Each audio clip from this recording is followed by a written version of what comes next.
Kita bertemu lagi di channel otomotif. Pada kesempatan kali ini kita akan mempelajari pemeliharaan AC.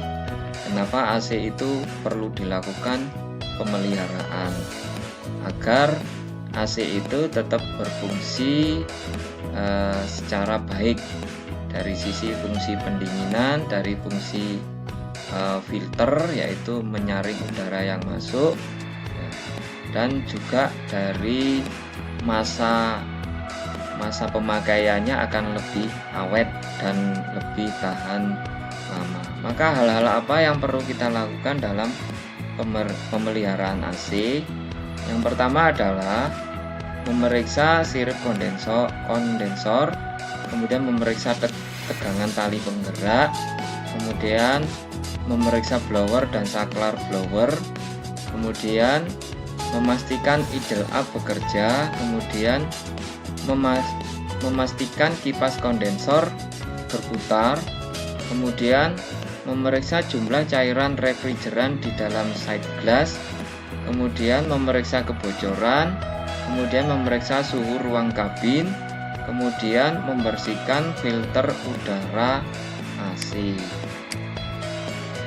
Memeriksa sirip kondensor.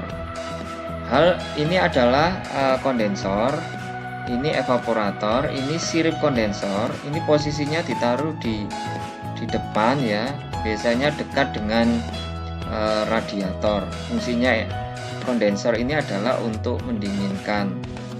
Maka kita perlu memeriksa fisik kondensor, apakah kotor ataukah terjadi kebocoran atau rusak dan lainnya. Kemudian memeriksa sambungan-sambungannya, apakah sambungan-sambungannya masih baik ya, sambungan-sambungan dari kondensor ini masih baik. Berikutnya adalah memeriksa tegangan tali penggerak. Jadi kompresor itu digerakkan dengan tenaga dari putaran engine yang digerakkan menggunakan belt ataupun sabuk ya, dari karet ini ya. Maka bel ini perlu kita periksa tegangannya. Kalau terlalu kendor maka akan terjadi selip ya. Atau bel ini kondisinya karena dipakai sudah lama maka akan biasanya permukaannya yang dalam ini akan retak-retak ataupun aus ya. Ini perlu kita periksa. Kalau memang perlu diganti maka perlu diganti, atau kalau sudah terlalu kendor, tegangannya ini melebihi ya, sudah terlalu kendor, maka perlu kita ganti. Mengukur tegangannya menggunakan tension gauge ya. Selanjutnya adalah kita akan memeriksa saklar blower dan blower itu sendiri. Saklar blower biasanya di dalam dashboard ini ya, diletakkan di dashboard ini. Maka kita coba kita hidupkan, engine kita hidupkan, saklar blower kita hidupkan ya. Kalau saklar blower ini kita putar low sampai high, udara yang keluar itu ada perubahan, artinya semakin cepat, berarti saklar blowernya berfungsi.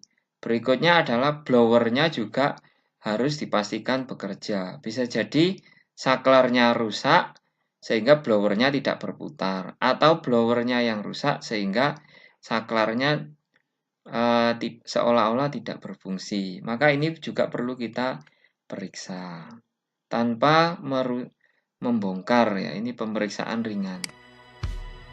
Berikutnya adalah kita perlu memastikan idle up bekerja. Ketika AC dihidupkan, maka beban engine itu akan semakin berat.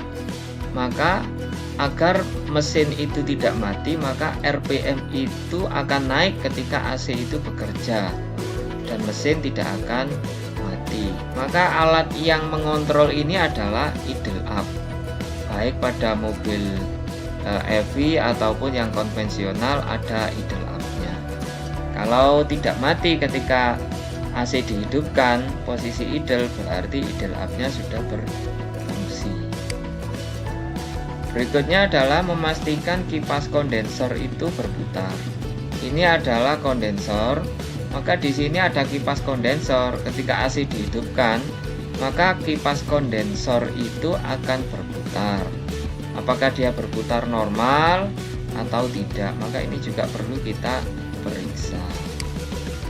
Kemudian memeriksa jumlah cairan refrigeran di dalam side glass. Side glass itu biasanya diletakkan di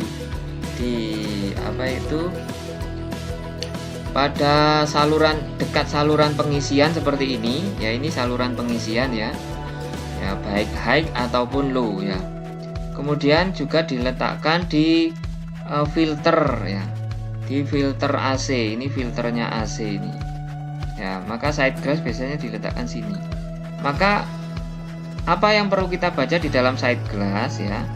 Kalau freonnya masih banyak, biasanya tidak ada gelembung udara. Kalau freonnya itu tepat, biasanya ada masih gelembung udara sedikit. Ini yang paling bagus. Kalau terlalu banyak gelembung udara, berarti freonnya sudah berkurang. Freon yang berkurang biasanya karena sudah lama AC dipakai. Yang kedua juga ada kebocoran sedikit, maka ini juga perlu kita periksa. Kita bisa membaca dari tanda pada side glass ini. Berikutnya adalah memeriksa kebocoran. Alat yang dipakai adalah kita menggunakan leak detector.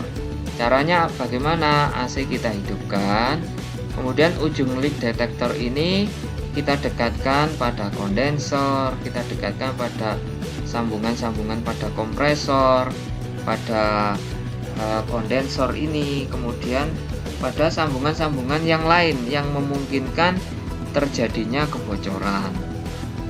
Kalau terjadi kebocoran berarti perlu kita perbaiki ya, sehingga tidak bocor lagi. Berikutnya adalah memeriksa suhu di dalam ruang kabin. Kita bisa menggunakan termometer baik yang digital ataupun yang manual. Caranya AC kita hidupkan, mobil kita hidupkan, AC kita hidupkan, blower kita hidupkan, AC-nya kita setel. Apakah udara di dalam ruang kabin itu bisa turun ataupun bisa dingin ya, bisa kita naikkan gitu. Nah, seperti itu. Ini cara memeriksanya. Kalau masih normal berarti masih baik. Kemudian membersihkan filter udara AC ya. Ya, karena blower itu terus berputar ya. Dan ada udara yang dimasukkan di dalam ruang kabin ini, maka udara itu agar bersih maka dia itu difilter. Maka filter ini perlu kita periksa ataupun kita bersihkan secara berkala.